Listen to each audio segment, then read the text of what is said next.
Hello everyone, welcome to Ritika's nursing tutorials. आज मैं एक अपना नया वीडियो लेकर आई हूँ जहाँ पर आज हम बात करेंगे एंटीपार्टम हैमरेज के बारे में।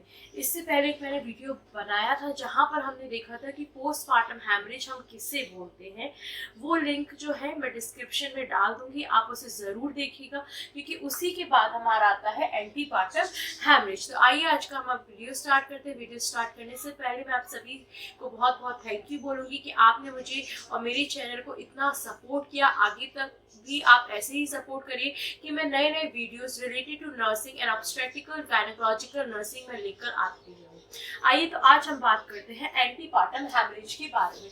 तो अगर हम देखें एंटीपार्टम हैमरेज का मतलब होता है it is a bleeding from the vaginal tract. अगर कोई फीमेल जो है वो प्रेग्नेंट है और उसकी जो वीक्स है 28 वीक्स ऑफ गेस्टेशन उसको कंप्लीट हो चुके हैं। कितने 28 वीक्स ऑफ गेस्टेशन उसे कंप्लीट हो गए हैं, लेकिन before the birth of the baby अगर किसी फीमेल को 28 वीक्स उसके प्रेगनेंसी के कंप्लीट हो चुके हैं, लेकिन बेबी को डिलीवर होने से ही पहले उसको अगर ब्लीडिंग स्टार्ट हो जाए उसको हम लोग बोलते हैं एंटीपार्टम हैमरेज। यानी कि एंटी जैसे बोला है before birth, partum means duration or hemorrhage means bleeding. So APH is a bleeding from a vaginal tract that occurs after 28 week of pregnancy and before the birth of the baby. जैसे मैंने बोला कि अगर किसी भी female को 28 weeks of pregnancy या gestation उसको कंप्लीट हो चुके हैं लेकिन बेबी का बर्थ नहीं हुआ है, बट उसी से पहले क्या हुआ उसके वेजाइनल ट्रैक से ब्लीडिंग स्टार्ट हो गई है, उसको हम लोग बोलते हैं एंटीपार्टम हैमरेज। अगर हम एंटीपार्टम हैमरेज के कॉजेस की बात करें तो सबसे इसमें मेन कॉजेस है हमारे प्लेसेंटा प्रीविया और प्लेसेंटा अब्रप्शन, लेकिन अदर कॉजेस आते हैं हमारे cervical ectropion, placenta edge bleeding जिसमें हमारा placenta previa and placenta abruption and vaginal infection. तो आज के हम वीडियो में डिस्कस करेंगे कॉजेस जो है हमारे एंटीपार्टम हैमरेज में, और यहाँ पे हम पूरा डिस्कस करेंगे प्लेसेंटा प्रीविया के बारे में और उसके मैनेजमेंट के बारे में। नेक्स्ट वीडियो में मैं डिस्कस करूंगी प्लेसेंटा अब्रप्शन के बारे में। तो अब हम देखेंगे what are the causes of antepartum haemorrhage. जैसे मैंने बताया इसके अदर कॉजेस है सर्वाइकल एक्ट्रोपियन। सर्वाइकल एक्ट्रोपियन जैसे डॉक्टर्स हैं जो नर्सेज है वो हेल्थ एजुकेशन कर बोलती हैं, देती है पेशेंट को कि जब वो विजिट के लिए आते हैं कि फर्स्ट ट्राइमेस्टर और थर्ड ट्राइमेस्टर पे है कि इंटरकोर्स ना करें।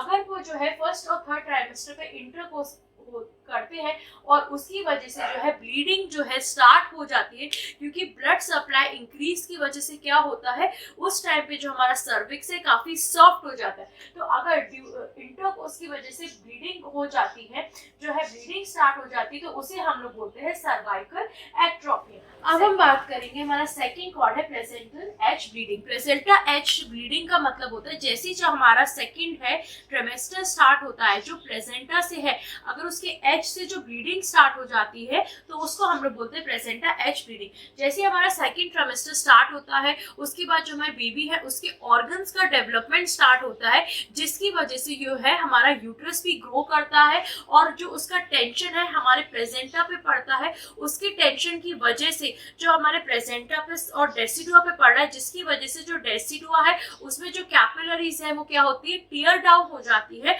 और जो हमारा प्लेसेंटा है वहां से क्या होता है वो एच से क्या उसकी ब्लीडिंग स्टार्ट हो जाती है, उसको हम लोग बोलते हैं प्लेसेंटा एच ब्लीडिंग।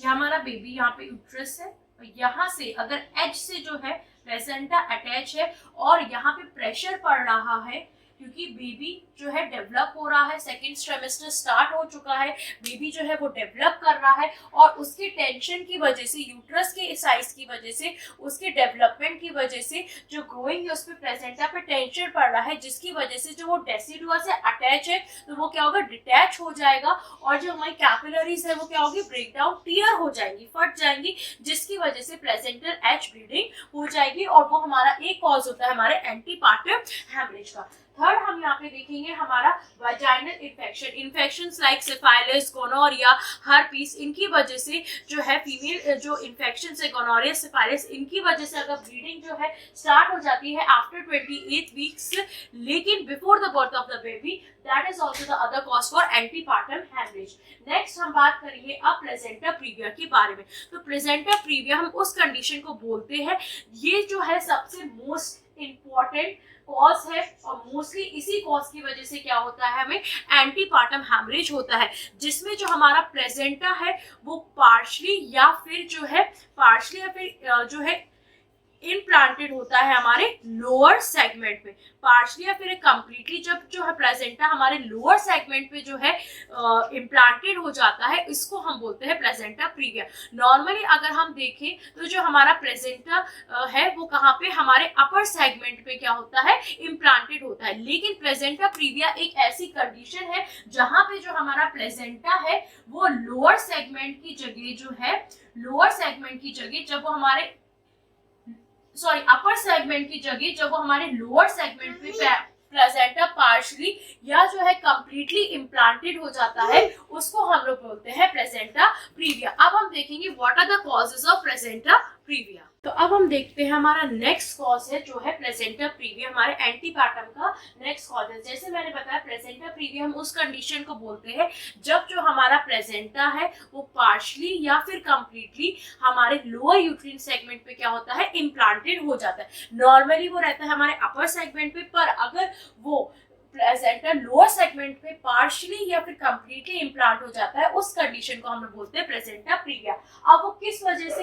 होता है, सबसे पहले है ड्रॉपिंग डाउन थ्योरी, यानी कि जब जो हमारा इम्प्लांटेशन होता है, जब हमारे प्लेसेंटा का अगर जो पुअर डेसिडुअल रिएक्शन है तो वो ऊपर की वजह से क्या होगा, गिर के जो है नीचे की तरफ क्या होगा, इम्प्लांट हो जाएगा, उसको हम लोग बोलते हैं ड्रॉपिंग डाउन थ्योरी। यानी कि जब वो इम्प्लांटेशन का उसका समय होगा तो अपर सेगमेंट पे नहीं बल्कि उसके पुअर रेसिडुअल रिएक्शन की वजह से वो क्या होगा, नीचे की तरफ गिरेगा, क्योंकि वहां पे जो क्या था, पुअर रेसिडुअल रिएक्शन था। यानी कि जब वो इम्प्लांट हो रहा था अपर सेगमेंट पे तो वहां पे पुअर रेसिडुअल रिएक्शन था, तो उसको कैच और होल्ड नहीं कर पाया, जिसकी वजह से वो लोअर सेगमेंट पे गिर के वहीं पर इम्प्लांट हो जाएगा। तो एक ये कॉज हो सकता है हमारे प्लेसेंटा प्रीविया का। एक होता है हमारा big surface area of placenta, जो कि अगर हम ट्विंस में देखने को मिलता है कि अगर प्लेसेंटा को बिग सरफेस चाहिए है तो उसकी वजह से वो क्या होता है, एनक्रोच करके लोअर सेगमेंट तक पहुंच जाता है, वहां पे इम्प्लांट हो जाता है। उसके बाद है हमारा डिफेक्टिव डेसिडुआ। जैसे हम सभी को पता है कि ये होता है जहाँ पे हमारी विलीज जो है स्प्रेड आउट करती है हमारी विलीज, लेकिन उसपे स्प्रेड आउट करते करते वो क्या होता है, यहाँ पे प्लेसेंटा एक्रेटा, इनक्रेटा और प्रकेटा की कंडीशन होती है, जहाँ की जो प्लेसेंटा की जो क्रॉनिक विलीज जो स्प्रेड आउट होती है फॉर द नरिशमेंट, वो क्या होती है, इतनी स्प्रेड आउट करके हमारे लोअर जो है सेगमेंट तक पहुंच जाती है, तो उसको हम लोग बोलते हैं डिफेक्टिव डेसिडुआ। फिर other causes of placenta previa हो सकते हैं history of any previous caesarean section और any type of scar that may be present in uterus और हिस्टेरेक्टोमी और ड्यू टू स्मोकिंग, और if the maternal age is above 35 years, so it may cause the placenta previa। अब हम placenta previa में जो types देखते हैं तो यहाँ पे जो टाइप 4 होते हैं, जिसे हम बोलते हैं, एक तो हमारा टाइप 1 जिसमें हमारा लो लाइन प्लेसेंटा होता है। टाइप 2 में हम रेफर करते हैं, टाइप 2 में जो हमारा रहता है वो है हमारा मार्जिनल। टाइप 3 में जो हम बोलते हैं इनकम्प्लीट, और टाइप 4 में हमारा रहता है सेंट्रल और टोटल। इस तरीके से जो क्या है हमारे जो टाइप्स है प्लेसेंटा के डिवाइडेड। टाइप 1 जहाँ पे हम देखेंगे लो लाइन प्लेसेंटा जो इम्प्लांटेड होता है वो नीचे की तरफ लोअर होता है। टाइप 2 में मार्जिन, टाइप 3 में इनकम्प्लीट, टाइप 4 में सेंट्रल और टोटल। अब हम डिस्कस करेंगे different degrees and types of the placenta previa. तो अब हम बात करेंगे डिग्रीज या types of placenta previa. First है लो लाइन प्लेसेंटा, जिसमें जो टाइप 1 बोलते हैं, जिसमें जो हमारा प्लेसेंटा रहता है वो क्या रहता है, कुछ उसका पार्शियली वो रहता है अपर सेगमेंट पे और कुछ उसका हिस्सा जो रहता है इस पे रहता है हमारे लोअर सेगमेंट पे। इस तरीके से प्लेसेंटा प्रीविया हमारा फर्स्ट रहता है, जिसमें क्या होता है वो placenta is attach to the upper segment attach रहता है, और उसका कुछ जो रहता है मार्जिन वो किस में रहता है, लोअर सेगमेंट पे अटैच रहता है उसका कुछ मार्जिन, और बाकी उसका अपर में रहता है। टाइप 2 में मार्जिनल में जो है हमारा प्लेसेंटा है हमारी मार्जिन तक पहुंच चुका होता है, it reaches to the margin but it is not covering the internal os, it is not covering the internal os. Second में है कि जो हमारा प्लेसेंटा है जिसे हम इनकम्प्लीट या फिर पार्शियल प्लेसेंटा भी बोलते हैं, तो वो कवर्स द इंटरनल ओएस, वो क्या करता है हमारे पार्शियली कंप्लीट या कवर करता है हमारे इंटरनल ओएस को, it is partially covering the internal OS. अगर हम टाइप 4 की बात करते हैं तो ये क्या करता है वो कंप्लीटली क्या करता है कवर्स कर देता है हमारे इंटरनल ओएस को। फर्स्ट में क्या हो रहा है अपर सेगमेंट पे इम्प्लांटेड रहता है लेकिन कुछ पार्ट उसका लोअर सेगमेंट पे रहता है, इसमें क्या होता है इसमें मार्जिन तक नहीं पहुंचा, इसमें क्या होता है जो हमारा प्लेसेंटा है वो ओएक्स को जो है कवर नहीं करता है लेकिन मार्जिन तक पहुंच जाता है। इनकम्प्लीट पार्शियल में क्या होता है वो पार्शियली हमारे इंटरनल ओएस को कवर करता है और टोटल में it is completely covering the internal OS. अगर हम इसके क्लिनिकल फीचर्स देखें तो मेन इसका क्या रहता है वजाइनल ब्लीडिंग जो कि ब्राइट रेड कलर में रहती है और उसका सडन ऑनसेट जो रहता है पेनलेस। साइंस अगर देखें तो इसमें साइज ऑफ द यूट्रस जो है प्रोपोर्शनेट टू द गेस्टेशन रहता है, यूट्रस हमें फील्स रिलैक्स्ड और persistence of mal presentation can be see, और एफएचएस जो है यूजुअली प्रेजेंट रहती है लेकिन स्लो हो जाती है जब प्रेजेंटिंग हेड जो है नीचे की तरफ को होता है उस टाइम पे, लेकिन वापस वो क्या होती है नॉर्मल हो जाती है। जो एफएचएस है वो यूजुअली क्या होगी प्रेजेंट रहेगी जब तक जो है प्लेसेंटा कंप्लीटली जो है या सीवियरली क्या होता है सेपरेटेड नहीं हो जाता। कॉम्प्लिकेशंस हमें ड्यूरिंग जो है देखने को मिलती है during the time of pregnancy जो है प्रीमेच्योर लेबर या माल प्रेजेंटेशन जैसे ब्रीचेस हो सकती है। During labour there could be early rupture of the membranes और cord prolapse through dilatation of the cervix और पोस्टपार्टम हैमरेज। और अगर फीटस में हम कॉम्प्लिकेशंस देखें तो लो बर्थ वेट अफेक्ट्स या बर्थ इंजरीज और कंजेनाइटल मालफॉर्मेशन देखने को मिलता है। तो ये थे हमारे clinical features, sign symptoms and complications. अब हम देखेंगे मैनेजमेंट ऑफ प्लेसेंटा प्रीविया। अब हम देखते हैं मैनेजमेंट। तो यहाँ पे है कि हम जनरल एब्डोमिनल एग्जामिनेशन करेंगे, क्लिनिकल असेसमेंट करेंगे, ब्लड लॉस का ABO RH ग्रुपिंग करेंगे, IV इन्फ्यूजन और localisation of placenta. Localisation of placenta में प्लेसेंटोग्राफी कर सकते देखने के लिए प्लेसेंटा कहाँ पे है, इसके साथ साथ इन्वेस्टिगेशंस में हम ब्लड ग्रुप वगैरह चेक कर सकते हैं, देख सकते हैं कि पेशेंट जो है एनीमिक तो नहीं हो रहा है, ब्लड लॉस कितना हो रहा है, और उसी के साथ साथ ये कि इन्फेक्शन के चांसेस को रूल आउट करने के लिए जो है हम अल्ट्रासोनोग्राफी कर सकते हैं to check the position of the baby, fetus कहाँ पर है, सेपरेशन कितना हुआ है, ये हमारे 30 वीक्स में जो है करेक्ट इसकी आती है। तो ये हम कर सकते हैं। एक्सपेक्टेड ट्रीटमेंट पे अगर हम बात करें तो अगर एक्टिव ब्लीडिंग नहीं है, और जैसे कि एक्सपेक्टेड में जैसे बोला कि एक्टिव ब्लीडिंग नहीं है, अगर प्रेगनेंसी जो है लेस देन कितना है, लेस देन 37 वीक्स है, और जो FHS है वो है गुड है, FHS इज कमिंग गुड, तो यहाँ पे है, और प्रेगनेंसी को है लेस देन 37 वीक्स, और यहाँ पे हम ऑक्सीटोसिन दे सकते हैं। ऑक्सीटोसिन अगर फेरेबल कंडीशंस है तो यहाँ पर जो है प्रोग्रेस अच्छा है लीवर का या स्टार्ट हो चुका है तो यहाँ पे हम वेजाइनल डिलीवरी के लिए जा सकते हैं। लेकिन अगर जो प्रोग्रेस है लीवर का नहीं स्टार्ट हुआ है और ब्लीडिंग फिर भी कंटिन्यू है तो वहां पे हम CS कर सकते हैं। ये था हमारा कि अगर प्रेगनेंसी क्या है लेस देन 37 वीक्स है, FHS गुड है, वी कैन गिव ऑक्सीटोसिन। अगर लीवर प्रोग्रेस में है और ब्लीडिंग नहीं है ज्यादा so we can go for vaginal. अगर ब्लीडिंग जो है हो रही है कंटिन्यू है बट यहाँ पे लीवर का जो है प्रोग्रेस नहीं है so we can go for CS। अगर हम बात करें एक्टिव एक मैनेजमेंट होता है तो यहाँ पे जो अगर प्रेगनेंसी है यहाँ पे अगर ब्लीडिंग जो है कंटिन्यूस हो रही है, ब्लीडिंग इज कंटिन्यू और प्रेगनेंसी कितनी है मोर देन 37 वीक्स की जो है यहाँ पे प्रेगनेंसी हो रही है, FHS भी अगर क्या है एब्सेंट है।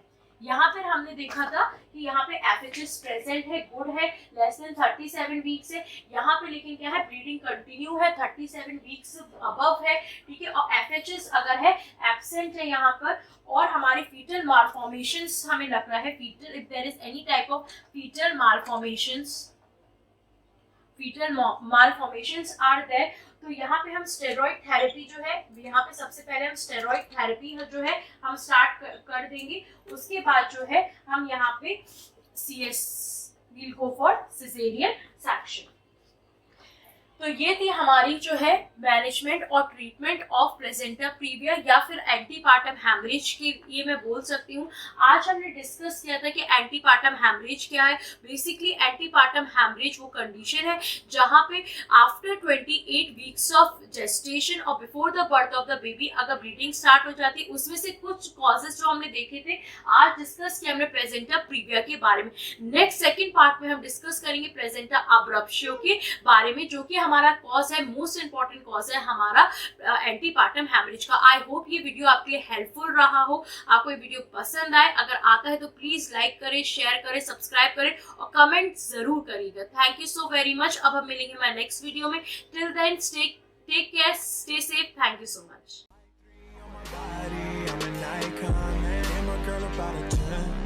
I should fuck her in the Benz.